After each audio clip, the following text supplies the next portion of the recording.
Hey everybody, today I want to talk about the Thompson Fat Pad. So as you may know, this is a pad that Rogue makes. You buy it and you slap it on whatever bench you have. Rogue makes benches that bolt up right to it. I had a video on how to make it work on a bench that isn't standard for the Thompson Fat Pad, so you can kind of put it on any flat bench. Why did I get it? It's kind of expensive. It's 150 bucks just for a pad, and when you consider you can buy a flat bench like the Rep competition bench, the Rep Fitness competition bench, and it already has kind of a fat pad, a thick pad anyway, not necessarily wide. You'd have to pay extra to get their wide pad. But why would I do that? Because I kept reading more and more about it, and they were talking about how the idea is to prevent shoulder injuries. And so you figure on a typical bench, your shoulder may be unsupported, so you get it out here and start trying to move a large amount of weight. That's exactly the formula for a shoulder injury. So 150 bucks, I mean, that's not ideal, but at the same point in time, it's a lot cheaper than the deductible on some type of shoulder injury. So that's what got me interested in it. I wanted to get one, see if it made a difference. I feel like maybe it has. If I were to do it all over again, I might have looked at getting maybe the Rep Fitness wide pad, which is sort of their version of the Fat Pad.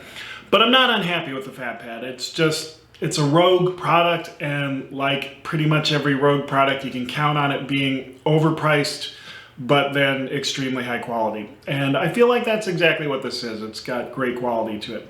So what exactly is it? Let's take a look at what a Thompson Fat Pad is. So this is what it looks like. I have bolted it to my Titan flat bench that cost me like 100 bucks. And it did make it taller, but this thing is just very, very thick and stiff. So when you try to push in on it, this cushioning doesn't give very much. Now, when I look at my old Titan Fitness pad, this guy, even though he's much thinner, it gave a lot more, so you sunk into it more. And if we look at the ends of these things, you can see the Fat Pad is definitely much thicker. It's a lot grippier too, so you don't slide around on the pad as much. So here you can see on this set, I am not sinking into this pad at all. Like I said, the Titan Fitness pad I had, even though it was much thinner, I sunk into it a lot more. I can definitely get an arch here. It's grippy. I get my shoulders in position. They don't move. I'm not sure it helps me move more weight, but it does seem safer. And again, it's as wide as it could possibly be. So I think that it definitely makes a difference. All right, so what do I think of this thing? I think it's very wide. It is absolutely as wide as it could be and still work with my shoulders. And I consider myself a person with relatively broad shoulders. Not the biggest guy in the world, but you definitely don't want to sit next to me on an airplane. If it were any wider, I wouldn't be able to use it. So if you're sharing a workout room maybe with a wife or a girlfriend who also wants to use your bench, this is not for you.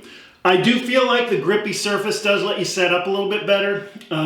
You don't sink into this thing that much. This pad is really, really dense material. Probably like motorcycle seat foam or something like that. Grippy material, 4 inches thick, very wide. I feel like it works. So if you're concerned about shoulder support, shoulder strength, shoulder health, and you're a relatively wider guy, this is probably your pad. It doesn't leave your shoulder way out open in space, unsupported. So I would say go for it. It's a good pad, and I would say it's worth the money. If you are not in that group where you're not concerned about your shoulder being unsupported, or you're not that wide, or maybe you're a woman or you have to share a workout space, don't get it. It's not a good buy for you. So think about this one long and hard, but I feel like it's not that badly priced. It is very high priced relative to other things in the space, but again, compared to the deductible for a shoulder injury, this thing's not really that expensive. So that's all I got for you. Good luck, everybody. Have a great workout, and we'll see you soon.